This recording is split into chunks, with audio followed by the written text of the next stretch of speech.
Yeah, Coach. What changes for you guys now that school has started and camp is technically over? Yes, we're going to afternoons now, and you get more prep time in the morning, and start looking forward to the opponents. So looking at the first game and getting prepared for that, and also still doing some good on good versus the offense. So, kind of both at this point. Is it difficult having conversations about scout teams and those types of things? No, you know what? Not really, because if you're transparent along the way, it's not a shock to anybody. It shouldn't be a shock to the player. They watch the same film that we watch, so not really. I think having those conversations along the way make it a lot better, a lot easier. And how do you see things shaking out, I guess, at linebacker? You obviously continue competition, but I know you'd also like to get a little bit more settled in on Right. knowing who your next guys are, and you've been without Xavier also. Yeah, so Sorry, Stevens, Shaw, and the guy we're not really talking about is Trent Whalen. He's been a great addition for us, and he's a guy that's going to play for us. Just watching the first two scrimmages, you could see he has a lot of time on task of playing linebacker, and he's been a great addition, even with special teams, the value that he brings with special teams. But Trent Whalen is a guy that's really, really been climbing the charts, from just putting the football down, playing football. So very pleased with him. Coach, we're less than 2 weeks before the kickoff out here. What would be your one biggest concern or worry before the first game? I mean, everybody worries about. So what would be your one that you're most worried about with the defense? Yeah, I'm not really worried about anything. Just want to make sure we get all the horses to the race. All the guys, just making sure the guys are fresh, and definitely will do that because of the way Coach Pittman practices set up, and ever since I've been here, he's done a great job of getting those guys ready. Just make sure the little nicks and bruises is what I'm talking about. Just making sure they all healed, and that'll be the main thing, and just making sure we continue to build on the depth. In the linebacker and secondary, it seems like you've got some numbers there, depth. So, how do you feel about the defensive line depth right now? Yes, we have to continue to establish depth. May need some young guys to step up, and we have guys that's played in SEC ball, but just the depth part of it is definitely a deal that we have to figure out. Young guys is why we recruit, and being able to see those guys play early if they're ready. So we tell the guys, if you're good enough, you're old enough. So, just getting those guys ready. But we'll definitely need some young guys to step up. I want to ask you about the scrimmage Saturday. What your key takeaways were? Do you feel like the first unit played better than the first scrimmage? Yeah, just the effort, just from top to bottom, the effort. That's what we talk. We'll teach you football. Like the X's and O's, that's on the coaches. But we need to get to the ball like our life depending on it. And I just thought throughout the whole week, we did a pursuit drill every day of last week. So we wanted to make sure it showed up when we go out there and we scrimmage. And I thought that was one thing that we could build upon. And that's something that we did a lot better than the first scrimmage. I want to ask you about the safeties and the hog guys. Just what you feel about the depth. Do you feel comfortable with where you are with starters right now? Yes, definitely feel good about the depth. It's still ongoing as far as, okay, who's going to go out there the first series. But we tell the guys, if you go out there and we play you, you are a starter to us. Very pleased with Jordan Young. He's been a great addition for us. And Miguel Mitchell has done an outstanding job on the back end. He knows it inside out, very smart. And Caleb Wooden has been a great addition for us. And Larry Worth has been doing really well. And, you got so many guys. Shakir Smalls has been a great addition, because I know you asked about the safeties and the hogs. Yeah. But those guys have been really good.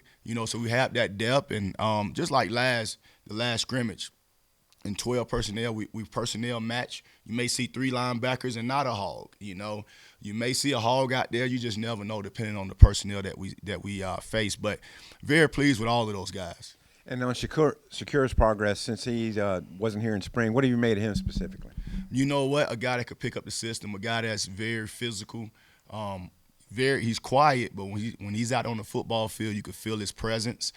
Doesn't say a lot, but really like his progress. Could get guys lined up, so he's been a great addition for us.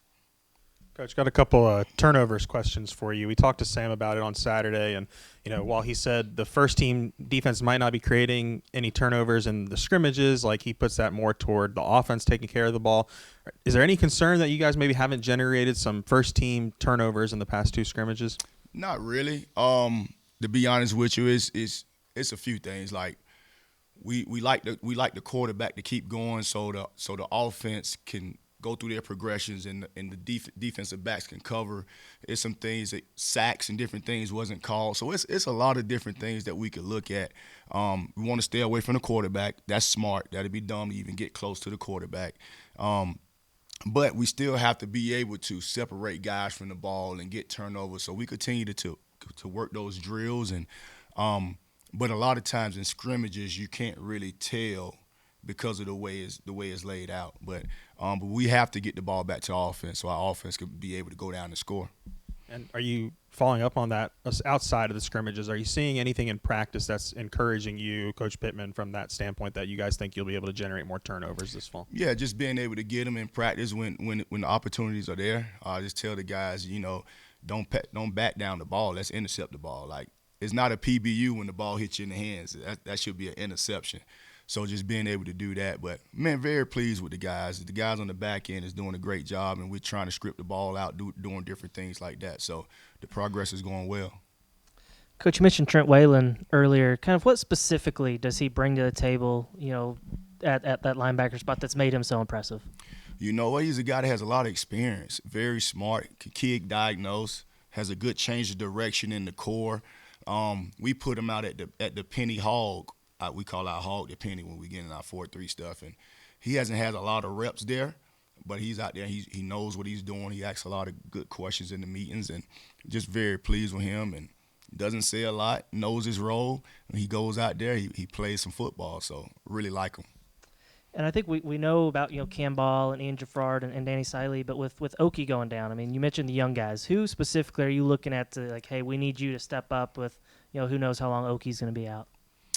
All of them. I mean, we signed them all to play, so all those guys got to step up, and we'll get Oki back in. We'll get Oki back in the future, so very soon. So I'm not down on that. That's just some camp stuff that happens, and now it's time for us to see, okay, the next man up, and we'll get Oki back as soon as possible. What do you feel like the strengths of your defense are right now? If you're assessing it, what y'all are doing well. You know what? I say the linebackers and defensive backs. We got a lot of experience back there. We have in the defensive back rooms, we got a lot of guys that have 1 year left eligibility. So we have a lot of guys that played a lot of football. Steven Dix, this is last year eligibility. So you have guys that's been around the block. We have guys with mustaches, so we don't have a lot of young guys. So that's a good thing. So that experience means a lot. When you get up under the lights and get to play big-time football. So we definitely going to lean on that experience. And then Sam brought up Phillip Lee on Saturday, too, after the scrimmage, said he's progressed. What are you seeing from him? Just juice off the edge. He's understanding the system. He's another guy that's got here in the fall, in June. Got here in June and picking up the system, and we're not slowing down our install, so for him to pick it up, and he really has a really good juice off the edge for us. How well has a younger guy like Bradley Shaw embraced filling the shoes of Sorey for now? He's been great. We see him as a starter. So it's one of them deals like his time has come, his moment has come. So him to go out there and make some plays, he made some really good plays this past scrimmage, and looking for him to continue to grow, in that leadership role. He knows all three positions, very smart, good linebacker. So he's one of those three guys that we consider a starter. Even though the quarterbacks are safe in the scrimmage, who would you say had the best pass rush, best pressure? I don't know. There's a lot of guys have done some really good stuff. Like we just asked about Phillip Lee. I think he's a guy that's kind of jumped off the film a little bit. You can see that juice. You see a lot of different, even in the interior, Cam Ball and Ian Graffard is doing some. Danny Sully is doing some really good things, and then you have Boone on the other edge. So Charlie, like I could go on and on and on. Like it's guys that's really giving us that pass rush ability to get to the quarterback. There's still some chunk yardage plays in the second scrimmage. I mean, how much of a concern is that carrying over week to week? Chunk yardage with the ones, y'all didn't see any with the ones. The twos, we got to do some things. We got to fix it. We got to be in our gaps when we should be in our gaps, and when it's man to man, we got to be on our man. But no concerns. If it is, we'll get it fixed. Coach, what's the transition like going from camp stuff to the first game of the season and actually starting to scout opponents for a coordinator? Just really, you go from putting all the pieces together and figuring out, okay, who's going to be where as far as on defense. And then you start watching the opponent and you're seeing what they're doing. Okay, what do we need to do to stop what they're doing? But in the mix of that, you're trying to figure out, okay, who's going to be on the field for you, right? And then once you figure that out, okay, how are we going to stop the actual opponent that we're about to face? I'm not sure where Frank Mulipola, I don't know if I said that right, lines up and stuff, but any thoughts more about playing him inside? And also, Justice Boone's a pretty big guy. Any thoughts about while Oki's out? Well, we got we have different packages for those guys to possibly move inside. Frank is coming along. Frank is a guy, man. He's learning football. One thing I like about Frank, his effort, 100 miles an hour. So now we got to get him lined up in different places. But he's a guy that comes with great attitude and great effort. We'll figure out where we want to put those guys right now. We haven't got far down that road yet. When I think of your hog position, I think of a guy that has to do everything, but Right. maybe a little bit more pass responsibility. And then I guess maybe the penny. Yeah. Maybe a little bit more run. Tell me Yes. what you're looking for in that Yeah, so position. that hog is more pass and run. He's that nickel, and the penny is a Sam backer, pretty much. So when our penny is out there, our penny personnel is a Sam linebacker that's out there. So that's the difference between the two. And I've got a pretty good idea on the buck, but I was wondering just if you could explain it. Yeah, Buck is an outside, your outside linebacker that can play some defensive end because we can go from our 4 down to our 3 down. A guy that can rush the passer, a guy that can drop in space. So it's a guy that has to have different type of skill set than a true just defensive end. So Coach Adams has done a great job going out identifying those guys. So we have a room of 3 or 4 guys that can do that. That's a great question. We have you got Charlie, you got Boone, you have Philip Lee. That's 3 off the top of my head that can do it. Just I'm trying to see who else. It's another guy, but we have 3 for sure that we can put at the buck position that could play buck and defensive end. Tally is another one. Ken Tally is another one that could do both. That'd be the 4. Yeah, that'd be the 4 there. You mentioned going on to an opponent. How much have you looked into Alabama and A&M? I think they have a 7th-year quarterback, and just maybe what you know of them so far. Really just started watching them this morning, just trying to get a lay of the land of who they are, and watching a lot of tape from when the coordinator was at Miles College, and just trying to figure out, okay, who they are and what they're trying to do on offense. So we just started watching them this morning, and very well coached. I know the head coach, and they'll be ready to roll. With Coach Petrino, you mentioned that let plays go on and all. That seemed like a thing. Like I remember him doing that here as a head coach back when he was here. Is that pretty standard in the industry to let plays keep going? Different places do different. I've been a part of both. I've been part of both, and both styles work. So I've been part of both. When on the penny position, if you do a 3 linebacker formation with the top 3 guys, Sorey, Shaw, and Dix, I mean, which one of those is maybe best suited for that type of versatile position out there? Sorey and Shaw would be the 2 that you could kind of move around. I like to keep Steven right in the middle and let him quarterback everything, get the front set, and be that enforcer in the middle. With all the versatility that you guys have of multiple positions for these guys, do you think this could be maybe the most multiple you've been as a defensive coordinator since you arrived here at Arkansas? Yeah, I could definitely say that because you got more toys to play with. As long as we can keep everybody healthy, it'll be a good thing. So yes, we definitely have more depth to do more there. You mentioned Steven being kind of the quarterback of the defense. I guess he has the green dot on his helmet. Who else, if he's not in the game, who would be the next guy with the? We haven't really. We kind of toured around with 2 different ways of doing it. It's been Steven, it's been Shaw, it's been Larry, it's been Miguel, it's been Caleb. So we don't know if it's going to be the linebacker. We don't know if it's going to be the safeties that's going to be able to control it. Just talking to a few of my buddies, especially in the NFL, some of them put it on the safeties. At least they can get everything lined up so now the ball's not thrown over your head type of deal. So whoever it is going to have to communicate. So we're still figuring that out. And I wanted to ask about an offensive guy. Mike Washington is a guy that we've heard make a lot of plays. Just game planning against him in practice. Kind of what are the challenges of defending him? Yeah, we don't game plan in practice, but I could tell you this: he's a good football player. Man, he has speed. He has size. He doesn't say a word. Come to work. He goes to practice. He's been a really, really good get for us, and Coach Kobe Smith has done a really good job identifying him. And man, he's a good football player. He really is. I don't think we've talked that much about Charlie Collins in here throughout camp, but just what strides do you feel like he's made since his freshman year, and how do you kind of see his role? Yeah, he's getting better and better. He's a guy you can coach hard. Charlie is a guy you can coach hard. He'll come back to work the next day and try to correct whatever you trying to fix. Plays hard. He's trying to do exactly what Coach Adams asked him to do. Man, I'm very pleased with Charlie. Fernando Carmona was saying that the defense had a lot of energy in the scrimmage, kind of taking the place of the offense from the first scrimmage.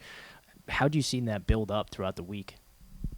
Yeah, I think, man, we all a team. You know what I'm saying? So I don't know about the offense energy, defensive energy. It's the Razorbacks energy, you know. So I just think Coach Pittman, he talks about that a lot. A team having the energy, offensively, defensively, special teams. I don't think it's an offense versus defense type of deal. We all want to go out there and perform, but we want the Razorbacks to look good, you know what I'm saying, all together, if that makes sense. Hey, Coach. I'm curious for you personally, year one to now, what are some of the biggest differences for you just comfort-wise going through fall camp? Yeah, just being able, having a little bit more depth. You know, we'll be able to do a little bit more. We'll be able to deny the ball more, playing a little bit more man. You know, we want to deny the ball as much as we can, you know, so we have the pieces in the back to do that, and also being able to play our zone as well. But we want to be able to shorten those windows, the throw-in windows for the quarterback, and being aggressive. I mean, that's who I am. You know, I'm naturally an aggressive person, but you have to be able to adjust to your personnel, right? So I thought we did well with that the first 2 years, and now that we go in the portal and we kind of identify the talent that we need, we better do some different things. I know we've asked you about it a lot, but just how much going through fall camp in year three does the staff continuity that you have help? Man, it's so good. I mean, it's going to year three. You got Coach Woodson and Coach Adams. This is our third year together. We know each other inside out, and a lot of people don't understand our analysts and GAs are a big part of that as well. You know, now this is Coach Perry's first year with us, but, man, he's a pro. He's been on the NFL level. You know, he understands what we're about and what we're trying to get accomplished. And the first thing is about the players. And see, a lot of coaches get caught up and think it's about them. It's about the players. We're here for the players, and we got to put those guys in the best position to be successful. So no egos in our room. Whatever was best for the Razorbacks and was best for the players is what we're going to do. I was curious how you knew Sam Shade. I know he's from Alabama, so I assume there's paths crossed that way. Yeah, so I don't know him personally. I just know he's a great person and a great coach. He actually played at University of Alabama. Heard everybody I talked to have said great things about him. So he's a professional. He did a really, really good job at Miles last year and won a lot of games and very well respected in the state of Alabama and in college football.